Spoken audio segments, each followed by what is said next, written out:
కామెడీని main ఎలిమెంట్గా సినిమాలు తీస్తూ ఇంటిల్లి పాదిని కడుపుబ్బా నవ్వించే ఈ తరం దర్శకుల్లో శ్రీను వైట్ల ముందుంటారు.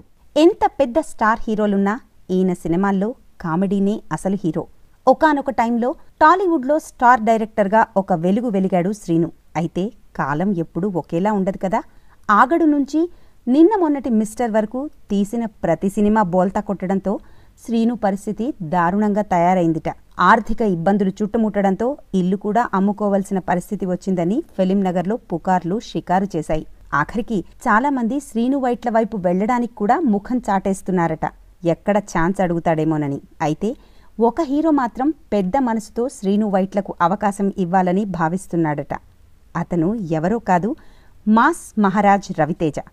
ఈ మేరకు రవితేజతో శ్రీను కథాచర్చలు జరిపినట్లు ఫిలిం నగర్ టాక్. ఇప్పుడు ఇదే గనక నిజమైతే శ్రీను వైట్ల ఫేట్ మారినట్టే. ఇది ఎంతవరకు నిజమో తెలియాలంటే ఇద్దరిలో ఎవరో ఒకరు నోరు విప్పాల్సిందే.